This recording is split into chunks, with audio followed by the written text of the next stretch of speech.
All India anganwadi news update में आपका स्वागत है। आंगनवाड़ी सेविका सहायिकाओं को मिलेगी पेंशन।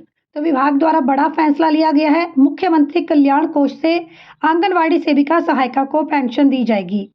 यहाँ पर कुछ फंड सरकार की ओर से दिया जाएगा और कुछ फंड सेविका सहायिका की सैलरी से मासिक तौर पर काटा जाएगा। समाचार उत्तराखंड से रहने वाला है। आने वाले समय में उत्तराखंड सरकार आंगनवाड़ी सेविका सहायिका के लिए पेंशन की व्यवस्था करने जा रही है। सबसे पहले बता दें, मंत्री रेखा आर्य ने स्पष्ट किया है कि आंगनवाड़ी सेविका सहायिकाओं को अन्य डिपार्टमेंट्स में काम करने के लिए आप लोग बाध्य नहीं कर सकते।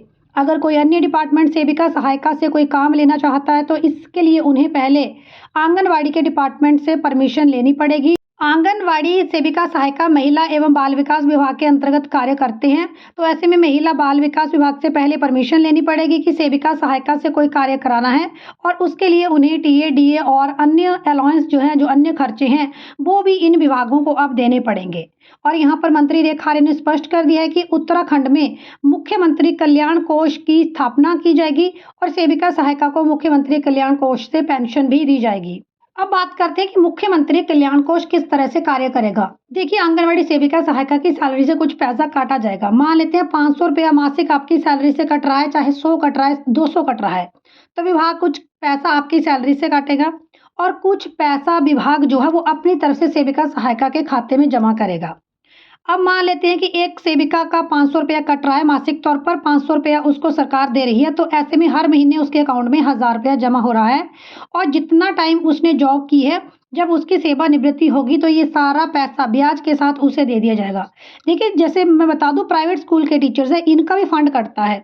कुछ फंड जो इनकी सैलरी है उससे कट जाता है, जैसे 1000 कट गया, और डिपेंडिंग अपॉन सैलरी की कितना फंड कट रहा है, और कुछ पैसा इनको केंद्र सरकार की ओर से दिया जाता है, राज्य सरकार की ओर से दिया जाता है। अब अगर किसी प्राइवेट स्कूल का टीचर भी है, 500 रुपया उसकी सैलरी से कट रहा है और 500 रुपया उसको सरकार दे रही है, तो ऐसे में जब 58 या 60 ईयर्स की एज में उसकी रिटायरमेंट होगी तो 2-2.5 लाख रुपया तो उसका बन जाता है।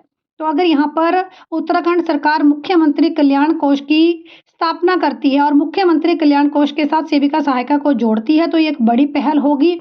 यहाँ पर सेविका सहायिका को रिटायरमेंट के ऊपर बिल्कुल खाली हाथ नहीं जाना पड़ेगा। तो यहाँ पर कल्याण कोष से सेविका और सहायिका को रिटायरमेंट के ऊपर पैसा मिलेगा, जो कि सेविका का खुद का होगा और कुछ सरकार की ओर से उसे दिया जाएगा। मुझे तो लगता है कि हर एक राज्यों में आंगनवाड़ी सेविका सहायिका के लिए इस तरह के कल्याण कोष की स्थापना होनी चाहिए, जिसमें कुछ शेयर सरकार दे, कुछ शेयर सेविका सहायिका अपनी सैलरी से कटवा लें और रिटायरमेंट के ऊपर उनको जो है एक मुश्त राशि जरूर मिले।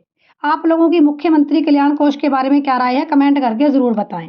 आप हमारे Telegram group all India anganwadi news को ज्वाइन करें। अपनी सैलरी डिटेल्स, अपने आंगनवाड़ी अपडेट्स जैसे फोटो, वीडियो, पीडीएफ अपने आंगनवाड़ी केंद्र से प्रकाशित करने के लिए हमारे साथ शेयर करें।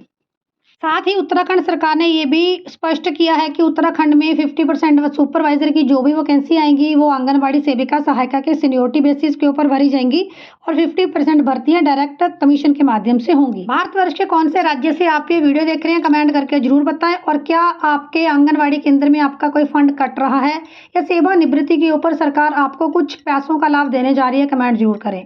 और कल्याण कोष को लेकर आपकी राय क्या है, कमेंट सेक्शन में जरूर बताएं। चैनल के ऊपर नए सब्सक्राइब करें, वीडियो अच्छा लगा है लाइक शेयर जरूर करें।